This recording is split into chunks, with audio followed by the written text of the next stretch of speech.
Szeretettel és tisztelettel köszöntök mindenkit. Az új nézőkért, akik bejelentkeztek, meg azokért, akik jelentették, hogy nem tudnak az előzetes jelentkezésük ellenére sem itt lenni, akkor elmondom, hogy ez itt most a Szervezési és Vezetési Tudományos Társaságnak a Tudományról könnyedén, vagy legalábbis Tudományról majdnem könnyedén című ismeretterjesztő sorozatának a 2025-26-os évada második előadását fogjátok meghallgatni.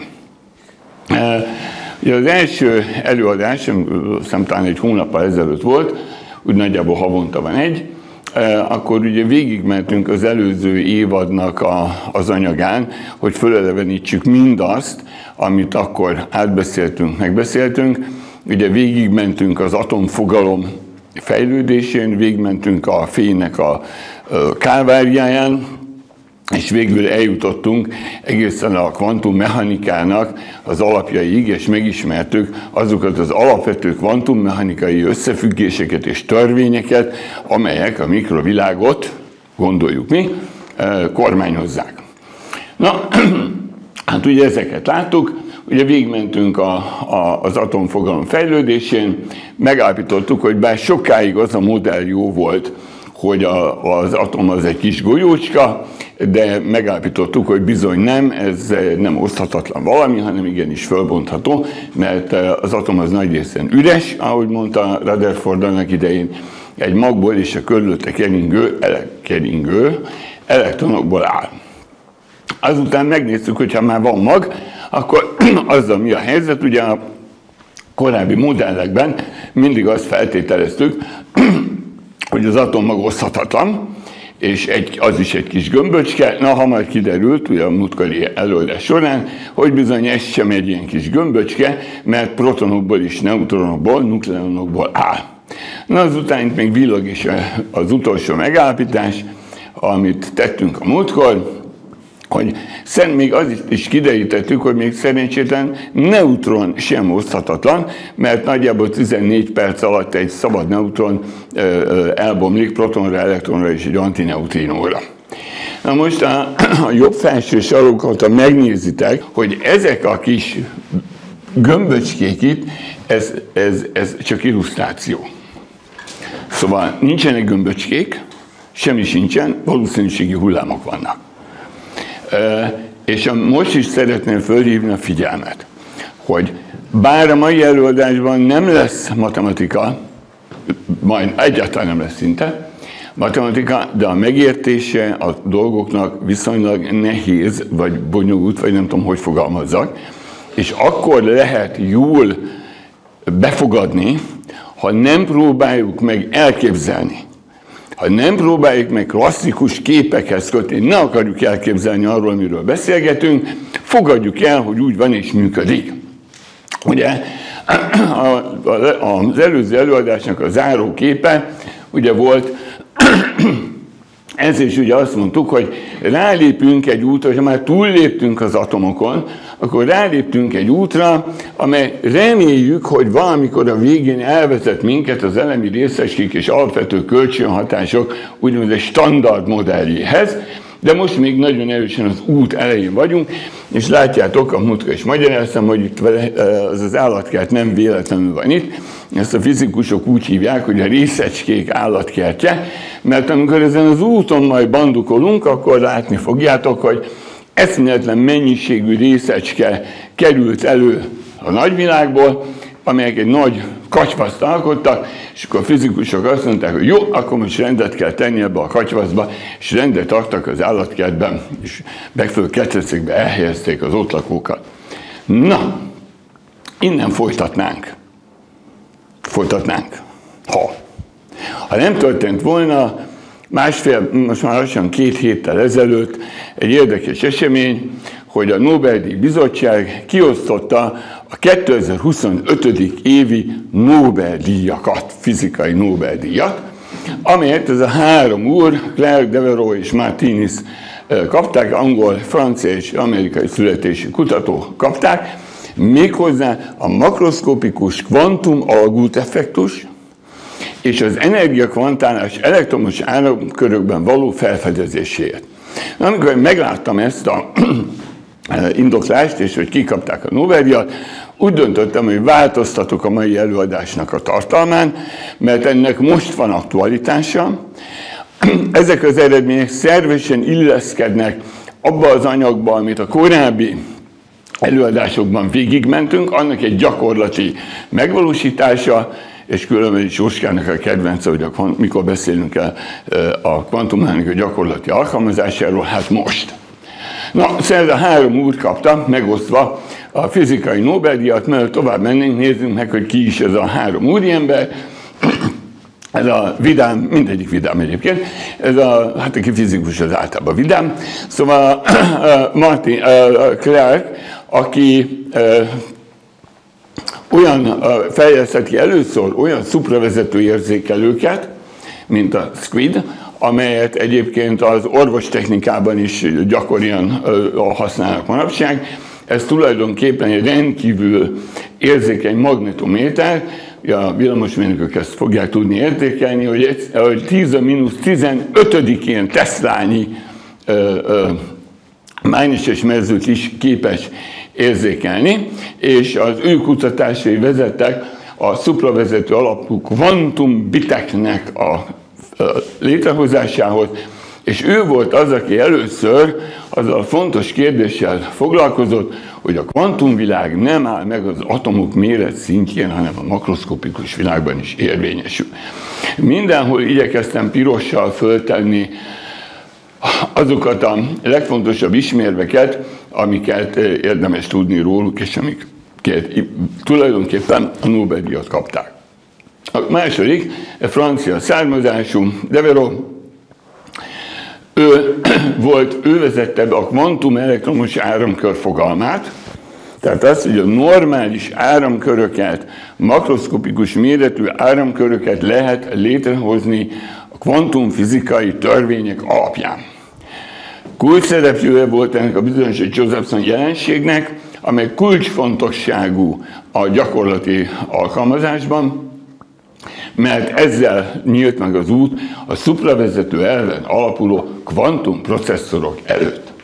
Harmadik, a legvidámabb és legfiatalabb fiú, nyilván amerikai, látszik is a laza eleganciáján, ő kifejezetten gyakorlati ember, tehát kifejezetten gyakorlati oldalról fogta meg a kérdést, és ő készítette kvázi az első igazán használható kvantumprocesszort, kvantumszámítógépet, és 2019-ben, erről majd még fogunk beszélni, mert sok vitát váltott ki, 2019-ben mutatott be egy olyan kísérletet, amelyben azt állította, hogy az ő kvantumprocesszora az 200 másodperc alatt hajtott végre egy olyan feladatot, amit az akkor ismert klasszikus elven működő szuperszámítógépeknek 10 000 évbe telt volna. Hát ugye, majd erről még beszélgetünk, hogy mi ennek a háttere és az alapja. Na, ahhoz, hogy a továbbiakat úgy nagyjából megértsük, összeszedtem néhány diát a múltból, hogy azokat a fogalmakat még egyszer felelevenítsük, amelyek szükségesek majd a következőknek a megértéséhez. Az első ilyen az az alagút effektus. Ugye emlékeztek, az alagút effektus az, hogyha én itt állok, és valaki nem fog meg, és nem dob ki az ajtón, akkor úgy magamtól nem leszek úgy egyszerűen ott. Ha a labda beesik a gödörbe, és nem rúgok a gödör alján bele, vagy nem emelem föl, akkor az nem jön ki a gödörből. Hogyha én ledobom ezt a szerkentyűt a kezemből, és nem hajolok le érte, és nem emelem föl, az nem jön onnan föl. Magyarul ebben a világban, amiben mi élünk, ebben energiát kell közölni ahhoz valamivel, hogy őt egy helyváltoztatásra, vagy az energia szintjének, ez a pontos megfogalmazás, megváltoztatására késztessük. De ez nem így van a kvantumvilágban. Ugye mit mondtunk, miről meséltünk? Hogy van ez a bizonyos hullámfüggvény, ez a bizonyos psi, ami ugye a Schrödinger egyenletnek a megoldásában szerepel, amit ugye levezettünk, megoldásában szerepel, és ő írja le a kvantumfizikai tulajdonságait egy részecskének, vagy egy kvantumrendszernek. Mondjuk vegyünk egy elektront, itt ez a kis fal, az egy potenciálgátat igyekszik reprezentálni, és normális esetben, ha az elektron elér ez a potenciálgáthoz, nem tud rajta átmenni. Gondoljuk mi. De az elektron mégis meg tud jelenni itt is, meg tud jelenni itt is. Méghozzá egy elektronnal végzem el a kísérletet, akkor is. Ez azért van, mert a potenciálgátban a psi függvény torzul, az amplitúdója lecsökken, de a potenciálgát túlsó oldalán nem nulla. És ugye a psi függvénynek a Born-féle értelmezése szerint, ami a elfogadott, ezt tudjuk, a psi nem más, mint egy valószínűségi függvény, és az ő abszolút értékének a négyzete azt mondja meg, hogy egy adott részecske mekkora valószínűséggel található egy bizonyos helyen.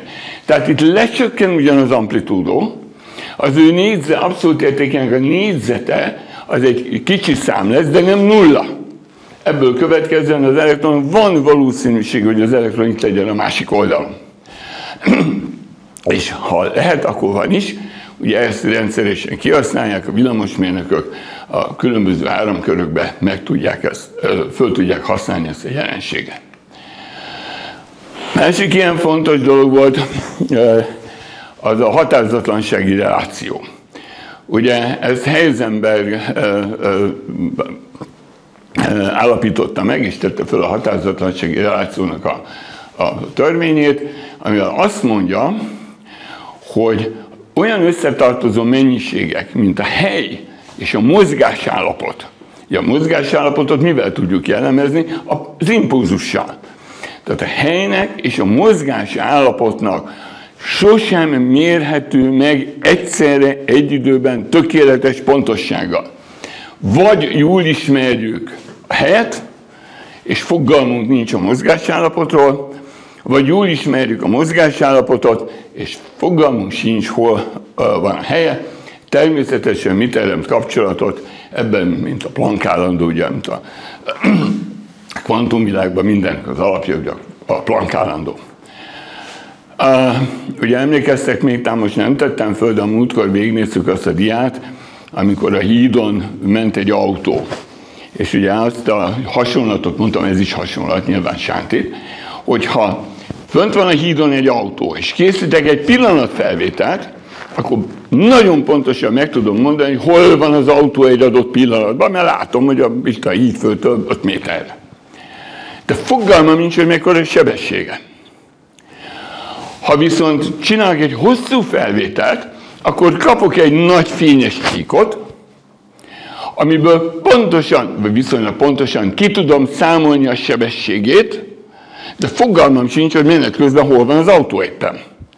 Na hát mondom, minden hasonlat sántit, de nagyjából a határozatlansági relációt nem szabad elképzelni, de ha valaki el akarja, mégis így tudja. Na most akkor olyan dolgokról beszéltünk, hogy amit mi itt a normális életünkben, hát a normálisnak nevezzük az életünket, a mi méret és energia viszonyaink között nem találkozunk, és akkor nyilván fölmerül kvázi majdnem mindenkiben a kérdés, hogy akkor hány valóság van, hány fizika van, mert ugye azt láttuk, hogy a mikrovilágnak ott van a jó kvantummechanikája, megmagyarázza, hogy mit csinál egy atom, meg hogy mászkál egy elektron, stb. A mi léptékeink szerint ugye ott van a newtoni mechanika, kiválóan el vagyunk vele, senki nem akar autót tervezni kvantumfizikai törvények alapján. Ugye? Súroldása aznak alapján akarják kiszámolni. Tehát megvan nekünk a jól ismert fizikánk, meg az extrém nagy objektumokra, ugye erről nem beszéltünk, meg ott van az általános relativitási elmélet. Szóval akkor most a természet az olyan süke bóka, hogy minden mérettartományra, minden energiaskálára csinál egy új törvényszerűséget. Nem. Nem ennyire buta, mert csak a kvantummechanika törvényszerűségei érvényesek a világra. amit ma tudunk, legalábbis ma így gondoljuk, oda is írtam, ma azt tudjuk, hogy az egész világunk működésének az alapja az a kvantummechanika törvényszerűségei. És ugye itt van Schrödinger egyenledileg, fölírtam, ugye, amit levezettünk a múltkor, ugye mindenkire, az elektronra, az atomra, elnézést, az atomra, a futballlabdára, erre rátok, mindenre ugyanez az egyenlet vonatkozik. Mindenkire ezek a törvényszerűségek vannak érvényben. Kérdés az, hogy akkor miért nem látjuk? Nos, azért, ugye ide írtam, hogy nincs klasszikus fizika, nincs kvantumtörvény, hanem a klasszikus fizikai törvényei csak a kvantummechanika törvényeinek nagyszámú részecskére vonatkozó határértéke. Tehát addig, ameddig egy részecskét is, vagy egy kvantumrendszer elszigetelten nézek a világban, akkor ott megjelennek ezek a kvantum tulajdonságok, ezek a kvantum jelenségek észrevehetők, mérhetők. Onnantól kezdve, hogy nagyon sok van, onnantól kezdve ez elmosódik, és az egész elmélet átmegy a klasszikus fizikába. Ezt Niels Bohrtól tettem ide egy idézetet, aki már annak idején megmondta, hogy a kvantumelmélet nem a mikroszkópikus világ fizikája, ez a természet fizikája. Csak nem mindig vesszük észre. Ugye leesik, nem jön föl magától. Na, akkor most nézzük először az alagút effektust. Hogyha én neki megyek a falnak, jól összetöröm magam, és akkor már jön a mentő, és elvisz a kórházba, és begipszelnek, de marhára nem tudok átmenni a falon. Az elektron meg mégis átmegy a falon. Szóval akkor, ha ő át tud menni, akkor én miért nem? Na hát azért nem, mert mondjuk, ugye ez egy valószínűségi folyamat. Valamekkora valószínűséggel ott van a potenciálfal túloldalán, valamilyen valószínűséggel az én egyik elektronom is megtalálható ott. Próbáljuk kimérni. Na, szóval annak a valószínűsége, hogy átjut a potenciálfalon, 10%, 1/10%, attól függ, milyen a potenciálfal. Tehát egy picike, egynél kisebb szám. A testünkben viszont, itt ez valamire eltakaródott, 10 a 28-on számú részecske van. Na most én nem néztem utána az irodalomban, hogy kiszámolta meg mennyire függ az ember súlyától, tömegétől, benne lévő víz mennyiségétől, de 10 a 28-ánál egy-két nagyságrendben semmit nem számít. Ez olyan nagy szám. Összehasonlításként ideírtam, hogy a világegyetem korát jelenleg 4,3 × 10 a 17. másodpercre becsüljük. Tehát a világegyetem korát 17-en elé tudjuk leírni, a bennünk lévő részecskék számát meg 10 a 28-onnal. Gondolom nem kell tovább részleteznem, hogy milyen iszonyatos nagy különbség. Na most, hogy én megjelenjek a fal túlsó oldalán, az ugye az kell, hogy a bennem lévő összes részecske egyszerre átmenjen a falon. Ezt ugye a valószínűség számítás alapján ezt az együttes valószínűségnek hívják, hogy a különböző események vannak, ugye az egy esemény, hogy az én egy részecském átmegy a falon, bennem van 10 a 28-an számú részecske, a valószínűség számítás szerint az együttes valószínűség, tehát minden esemény egyszerre bekövetkezik, az egyes valószínűségeknek a szorzata. Magyarul, ezt gyorsan elhaladtam, ne is jegyezzétek meg, ez egy nullánál kisebb számot fölemelek a 10 a 28-ai hatványra, az olyan bődületesen kicsi, hogy minden normális fizikai rendszerben, a legkisebb kvantumrendszerben is értelmezhetetlenül pici, tehát nulla. Na, ezért nem jutok én át a fal túloldalára. Másik kérdés, ez a határozatlansági reláció. Azért én elég határozottan látlak itt titeket, meg az asztalt is, remélem ti is engem, és nem vesszük észre. Na, ugyanezzel a gondolatban most nem megyek rajta végig, De az a határozatlanság, amit én itt produkálok azzal, hogy mászkálok fel alá, az még mindig 10⁻34 centiméter méretű. Nulla. Na, ezért látok engem viszonylag pontosan, én meg titeket. Na most, miért is mondtam el ezeket? Mert a következőkben olyasmiről fogunk beszélni, vagy próbálunk meg beszélni, hogy ami nagyon pici, és a kvantummechanika törvényei alapján működik, az hogy tudom mégis beintegrálni, behozni a mi makroszkopikus világunkba. Na, itt van még ez egy fontos dolog, ez a dekoherencia problémája. Pont az van, hogy ha egy kvantumrendszer, mondjuk egy hidrogénatom, ugye arról beszéltünk mindig, elszigetetten létezik, akkor az állapota és az állapotának a megváltozása a kvantumfizika törvényei szerint pontosan leírhatók. De a világ nem elszigetelt. Ugye a bennünk lévő atomok is mind állandó kölcsönhatásban vannak egymással, és ezek a környezeti hatások összezavarják az állapot pontos leírását, és innentől kezdve például egy atom, egy kvantumrendszer nem pontosan meghatározható módon reagál egy adott beavatkozással. És ez a dekoherencia azt jelenti igazából, hogy amikor egy atom, egy kvantumrendszer elveszíti az elzártságát, tehát kölcsönhatásba kerül a világgal, akkor kvázi a viselkedése klasszikussá válik. Próbáljátok megjegyezni ezt a szót, hogy klasszikussá válik, mert ennek lesz mindjárt fontos értelme. Szintén a korábbi előadásokban volt róla szó, ez a szuperpozíció. Most itt fölírtam, nem fogom elmagyarázni még egyszer, tehát lényeg az, hogy a különböző hullámfüggvények azok összerakhatók egymással, és azok ugyanúgy leírnak egy kvantumfizikai állapotot, ugyanazt, ugye Psi1 és Psi2 az két állapotfüggvény, C1, C2 két komplex szám, és akkor ennek a lineáris kombinációja is leírja ugyanazt a kvantumfizikai állapotot, de ami a lényeg, hogy ez fordítva is igaz. Fordítva is igaz. Ez azt jelenti, hogy ha nekem van egy psi állapotfüggvényem, akkor azt elvben végtelen sok állapotfüggvénnyel le tudom írni. Magyarul egy kvantumrendszer egyszerre több állapotban létezhet. Júj. De ugye én itt létezem és élek, de ha kvantum lennék, akkor lehet, hogy nem.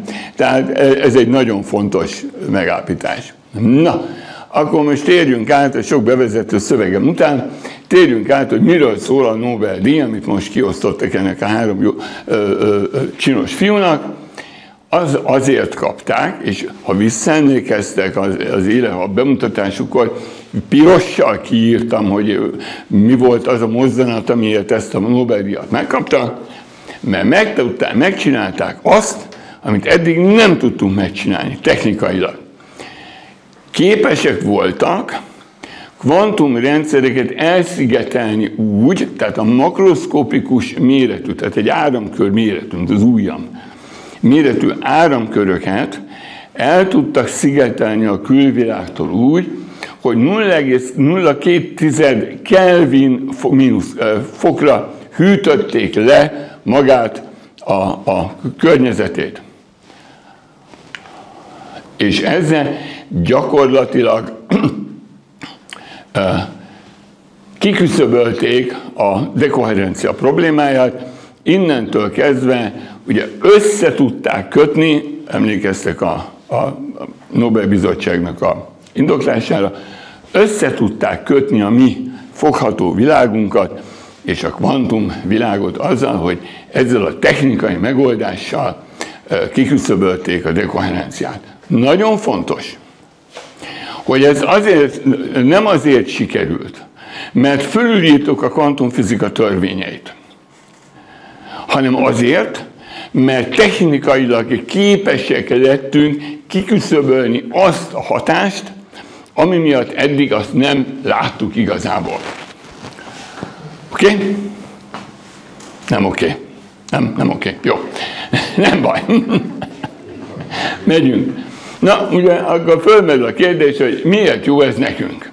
Hát ez azért jó, mert ezzel az elméleti és kísérleti háttérrel teremtődött meg a lehetőség a kvantumáramkörök létrehozásának, és ezek a kvantumáramkörök az alapjai a kvantumszámítógépnek.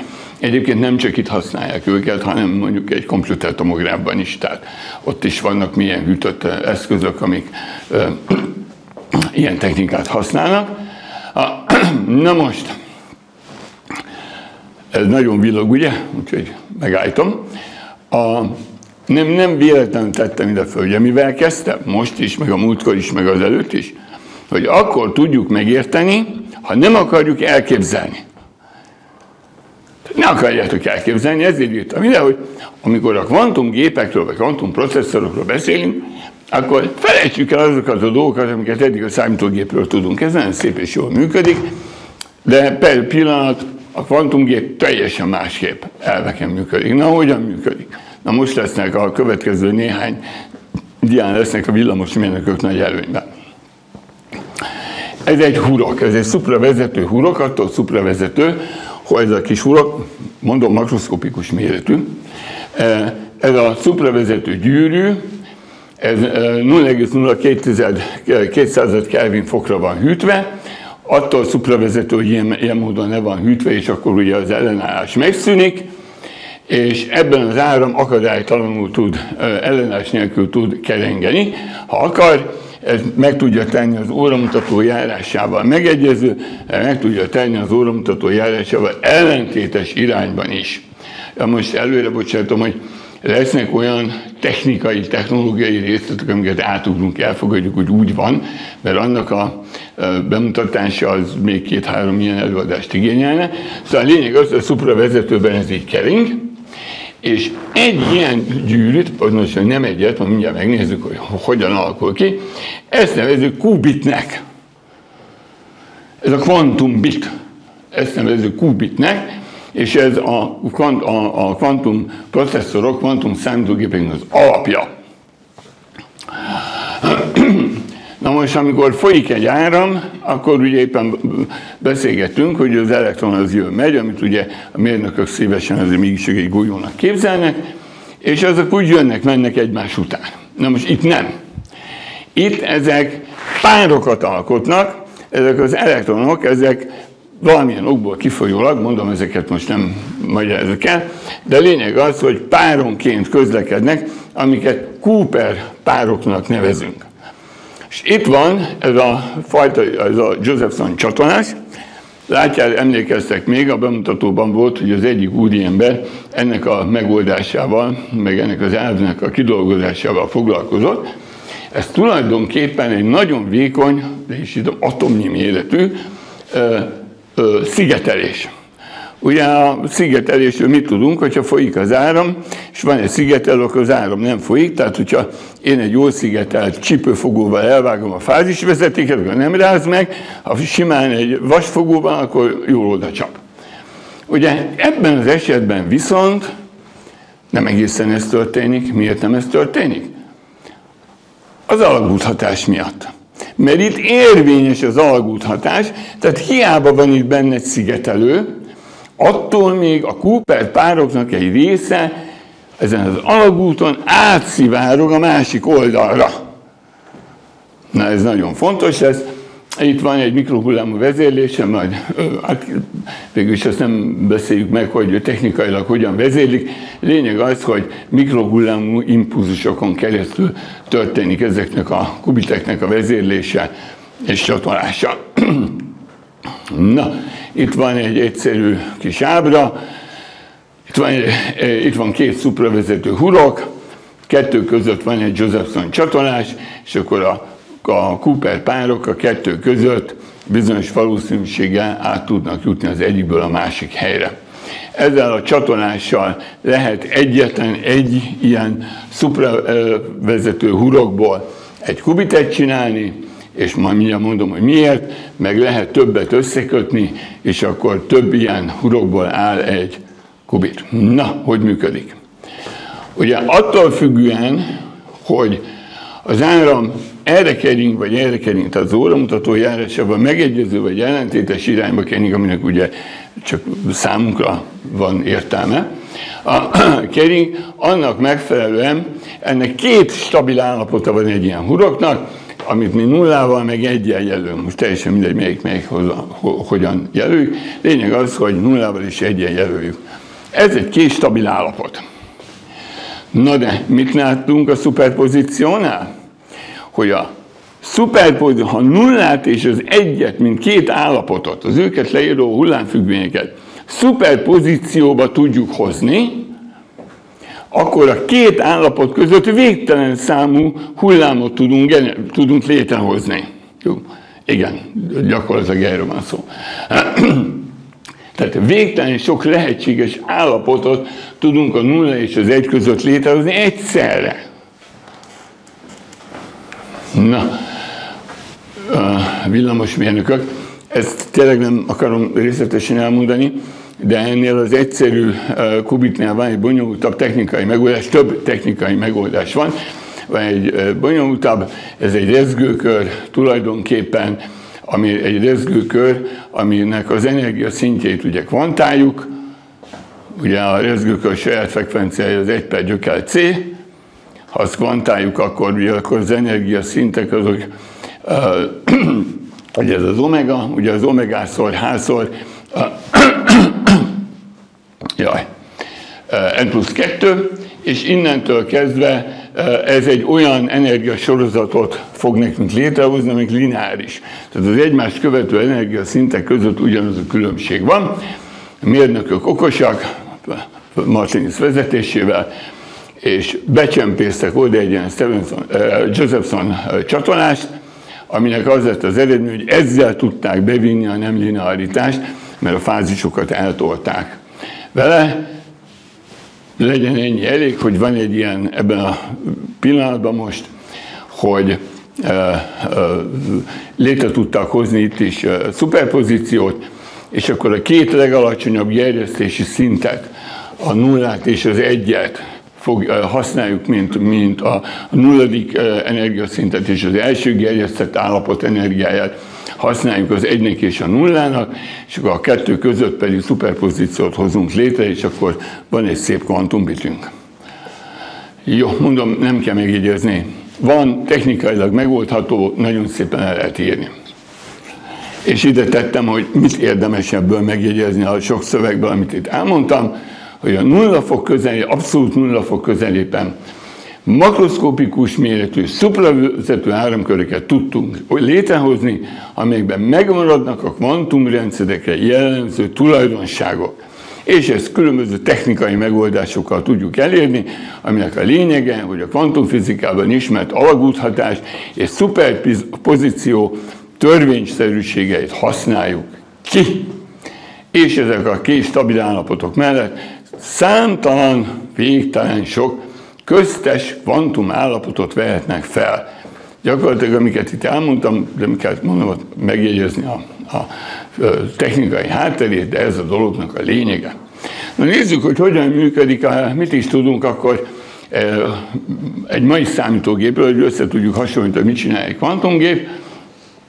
Ugye egy klasszikus számítógép, az bináris elven működik, aminek alapja a bit az vagy nullát, vagy egyet vesz föl, technikailag ugye ilyen-olyan áram, feszültség, akármicsoda, megvalósítják, lényeg az, hogy a bit az nullát, vagy egyet vesz föl, ami fontos, hogy ezekben a számítógépekben minden egyes időpillanatban egy meghatározott állapot van.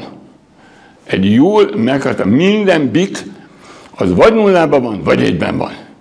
Ja, van az órajel váltásra végrehajtódnak különböző utasítások, amelyek megváltoztatják a gépben lévő biteknek az állapotát, és egy megint standard nulla vagy egy állapotot vesznek föl. És ez független attól, mondom, hogy most fut az oprendszer, mögötte fut 3 másik, párhuzamosan futnak folyamatok, teljesen mindegy. Lényeg az mindenféle technikai megoldások vége az, hogy minden egyes idő pillanatban egy határozott állapotban van minden egyes bit. és amikor elkészítünk egy programot, akkor ez a program kvázi végigmegy a program logikáján, és vezérli azt, hogy azok a bitek milyen állapotokat vegyenek föl, és hagyományos kapukat használunk a felépítéshez. Na, ezzel szemben, ez itt egy kvantum számítógép, kicsit kivettem a hátteret, hogy lehessen is látni. A kvantum számítógépnek az alapja nem a bit, hanem a kubit. És ez a kubit, ide van írva megint, hogy a 0 és 1 állapotok kvantummechanikai szuperpozíciója, a kubit állapota a 0 és 1 között számtalan értéket vehet, bármilyen értéket vehet föl. A kubiteket ezekkel a Josephson csatolással összekötött szupravezető hurkok, vagy másképpen elkészített kubitek alkotják, ami nagyon-nagyon fontos. Ez még egy érdekes dolog, hogy az információit a szupravezető áram iránya és fázisa. Hát ő az, aki nekünk az információt szolgáltatja, és amit majd valamilyen módon valamilyen állapotba kell hozni, meg ki is kell nyerni belőle. Ennek az egyik nagyon fontos eszköze, ez a bizonyos Hadamard kapu, vagy Hadamard transformáció. Ez egy olyan kvantumkapu, amely egyetlen kubitot alakít át úgy, hogy egyszerre legyen a 0 és 1 állapotok szuperpozíciójában. Tehát ő az az elektronikai eszköz, amelyik azt meg tudja csinálni, vagy megcsinálni nekünk, hogy itt a 0 és az 1 között egy szuperpozíciót létrehozza. Na, és ezzel ugye reprezentálni tudja az összes létező kombinációt.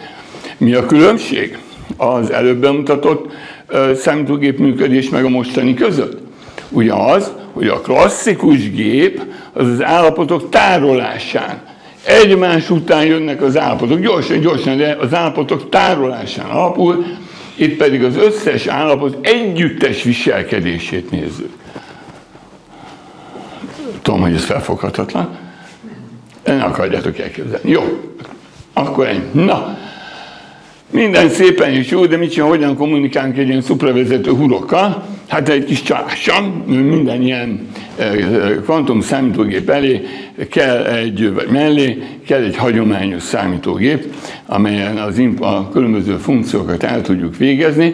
Én ezért is írtam egy QPU-t, mert én nem szeretem a kvantum számítógép kifejezést igazából, mert az inkább egy kvantum processzor, mert ő bizonyos feladatokat végrehajt, mint az Nvidia-nak a processzora, amivel ugye bányásszuk a bitcoinokat, és végrehajt bizonyos feladatokat nagy sebességgel, mert arra van elkészítve, de egyébként magát a feladatot, a megjelenítést, a beadást, az klasszikus, hagyományos módon történik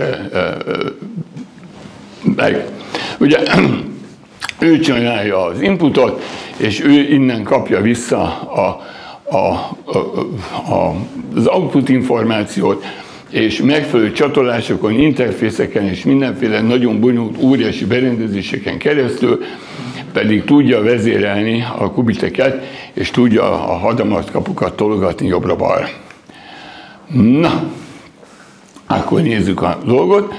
Ugye nyilván mindent valamilyen iniciális állapotból kell elindítani, tehát az input az tulajdonképpen az a kvantum állapot, amelyben az egyes kubiteket bele kell rakni, hogy mivel induljanak, az ugye bemegy. Na itt látszik, hogy azért ez egy elég méretes szerkentyű, egy ilyen kvantumprocesszor. És ugye ennek a belében van a hűtés, ugye a -273 fokhoz közeli hűtés.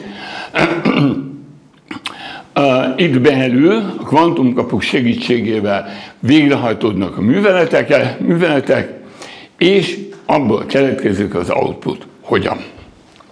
Úgy van, ugye beszéltünk róla, hogy dekoherencia van bent a rendszeren belül.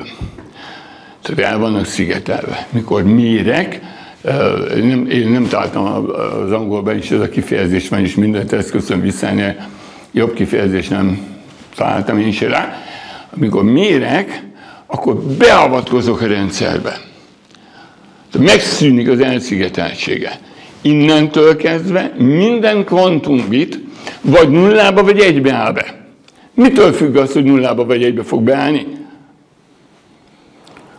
Hogy az adott pillanatban a szuperpozíció mit mutat?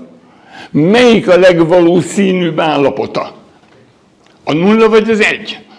Na, innentől kezdve minden kvantumbit beáll nullába vagy egybe, azt ki tudjuk olvasni villamosmérnökök üregrezonátorokkal, kiolvassuk őket, és megjelenítjük egy klasszikus számítógépen.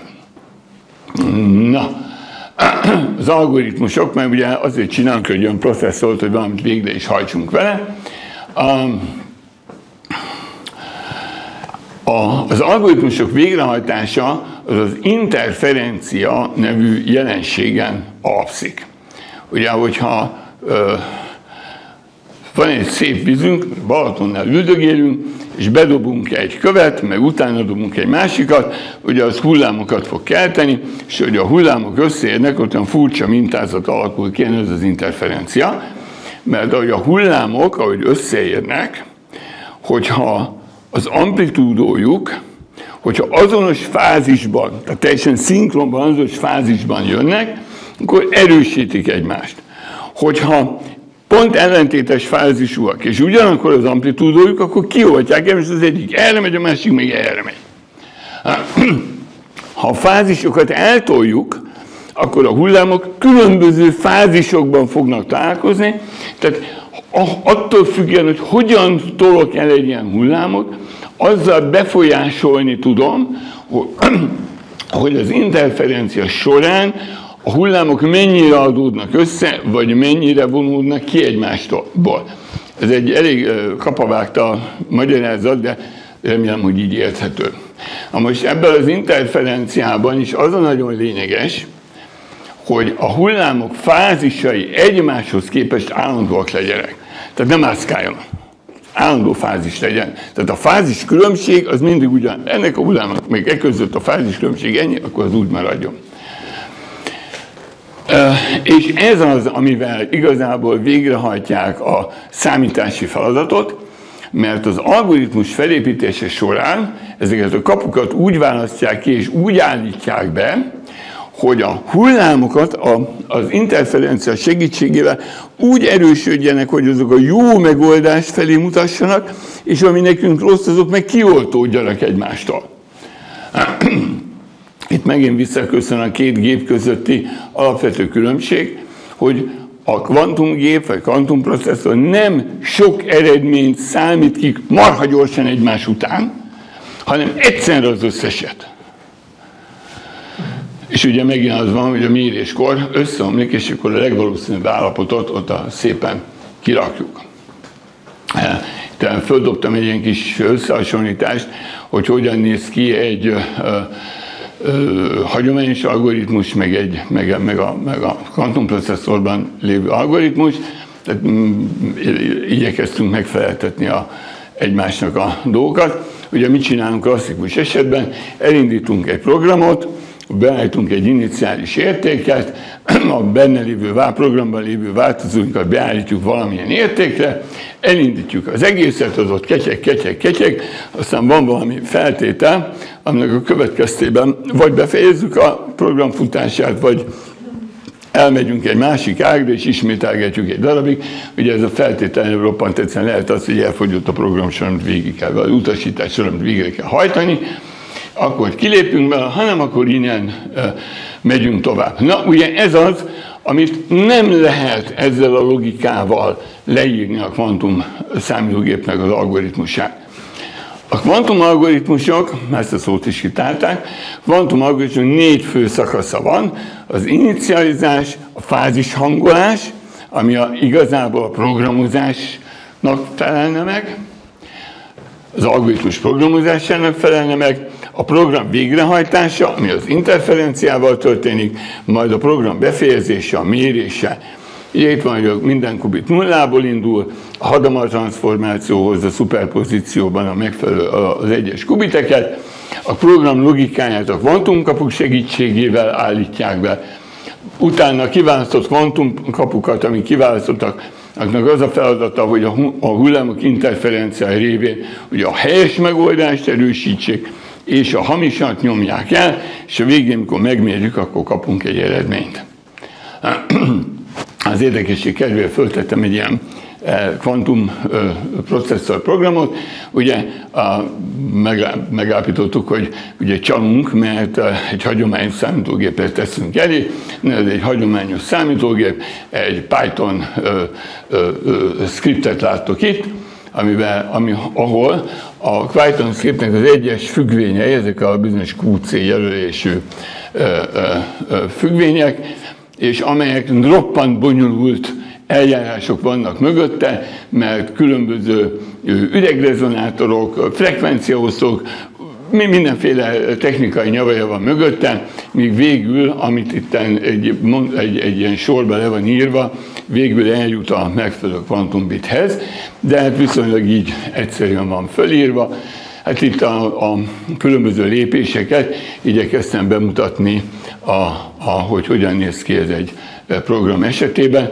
Ez a bizonyos Grover algoritmus, ez egy nagyon érdekes algoritmus, egy rendezetlen listában való keresést valósít meg, és az az érdekesség, hogy általában a különböző hagyományos, tehát szekvenciális, tehát állapotra történő algoritmusokhoz n/2, ahol lenne a lista hossza, vagy az elemek száma, n/2, a kvantumgép esetén pedig gyöken, ami az egy elég lényeges különbség.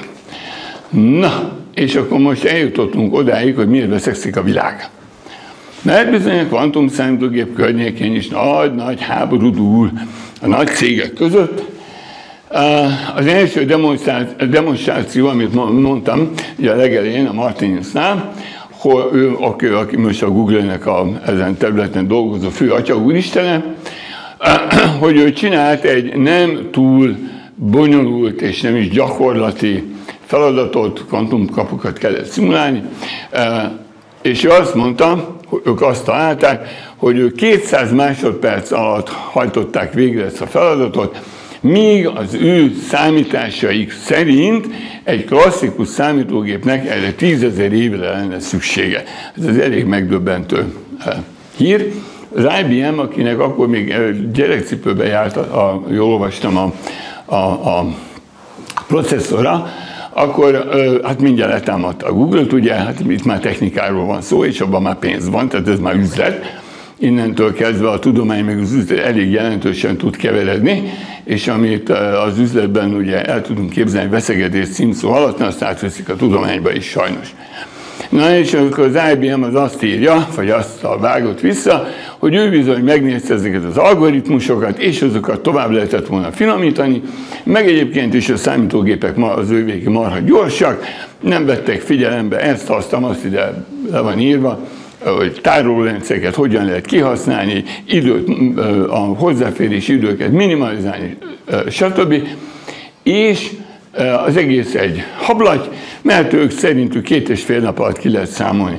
Na jó, de azért a 200 másodpercnél a 2,5 nap között az még így is van némi időkülönbség, és ő kétségbe is vonja, ez egy azóta is folyamatos vita, ezt a kvantumfölény kifejezést. Ugye a kvantumfölényről akkor beszélünk, ha egy adott problémát a kvantumgép gyorsabban tud megoldani egy hagyományos szuperszámítógépnél. Itt azért nem raktam hozzá, de egyes megfogalmazások szerint nagyságrend, de ahhoz, hogy gyorsabb, nagyságrendekkel gyorsabbról van szó.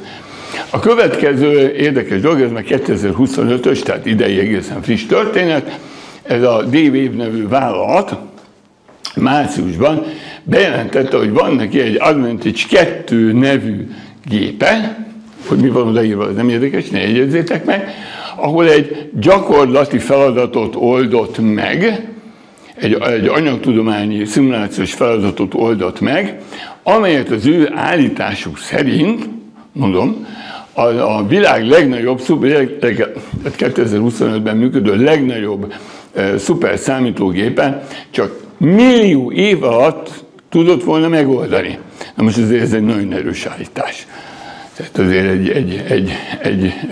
ez egy durva dolog. Itt ezt direkt azért tettem föl, hogy az ő gépe az más megoldással dolgozik, mint a Google-é. A Google az alapvetően a kvantumbiteket a rezülkör alapján hozza létre, olvastam, és ő pedig a klasszikus kapuk alapján, a klasszikus hurok alapján próbáltam magyarázni, mi a lényeg a kvantumbitnek. Na, hát erre aztán kirobbant természetesen a vita, a cikket követ. Egy svájci kutatócsoport mindjárt ki is mutatta, hogy ő úgy tudta módosítani ezt az algoritmust, amivel ezt a szimulációs feladatot végrehajtották, hogy nagyságrendekkel kevesebb idő kell hozzá. Jó, örülünk neki.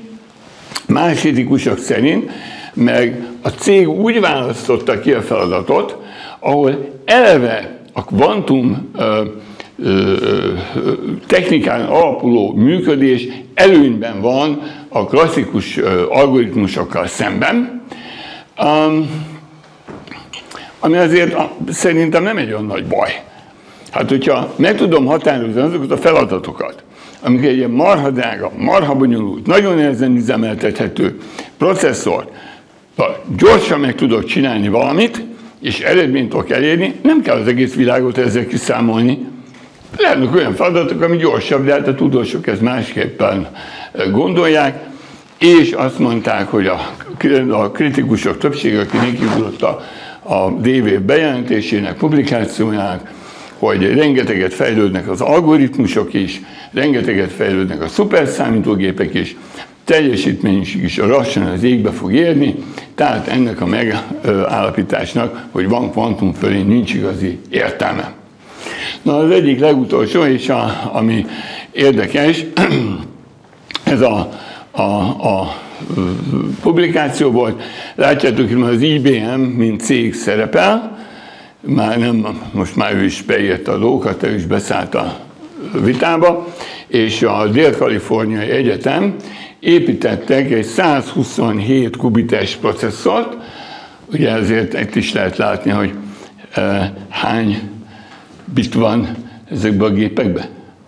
Míg a legegyszerűbb processzorban is most már 64. Ugye ők meg nagy erőfeszítéssel mostanára csináltak egy 127 kubites processzort. Csak hogy ott egy kubit, más a szerepe, mint nálunk az egy darab bitnek. Na, és ők azt mondták, azt állapították meg, hogy a kvantum algoritmusok bizonyos problémákban exponenciálisan gyorsabban skálázódnak, mint a klasszikus algoritmusok. Ez azt jelenti, hogy egy probléma komplexitásának függvényében valamelyiknél a végrehajtási idő exponenciálisan nő, vagy nem exponenciálisan nő. Ez a skálázhatóság. Ők egy módosított, ezt a Simon-féle feladatot oldották meg, valaki akarja utána tud nézni. Az a lényeg, hogy egy hatalmas adathalmazban egy elrejtett bitmintát kellett megtalálni, és ebben az az érdekes, hogy az ő cikkükben szerepel egy matematikai bizonyítás, amivel elvi alapon bizonyították, hogy a klasszikus algoritmusoknál a kvantum algoritmusok lényegesen gyorsabbak, mert a feladat komplexitásával a megoldási idő egy klasszikus gépen exponenciálisan nő, míg a kvantum gépen pedig csak polinomiálisan. Ugye ez egy nagy különbség a kettő között. A vita mai napig is folyik, tart, újabb és újabb kvantumprocesszorok épülnek, újabb és újabb feladatokat oldanak meg vele. Kíváncsiak vagyunk, hogy mikor fogják a következő Nobel-díjat ezért kiosztani. Összességében a mai tudomány szkeptikus az egésszel kapcsolatban, szkeptikus és azt mondja, hogy a kvantumfölény kijelentés jelenleg nem bizonyítható a gyakorlatban, mert a klasszikus módszerek fejlődése folyamatos. Tehát azt mondják, hogy annak, hogy ennyire elhúzunk, hogy a kvantumfölény, azt így nem lehet kijelenteni, hát ez mondjuk a jövő zenéje. Na, akkor most nézzük véve, hogyha mit tudunk ebből levonni, hogyha figyelembe vegyük a hullámfüggvények szuperpozícióját, és az, hogy ebből a makrovilágban nem érezhető bizonytalanságot, akkor ebből mi következik, hogy vége az előadásnak.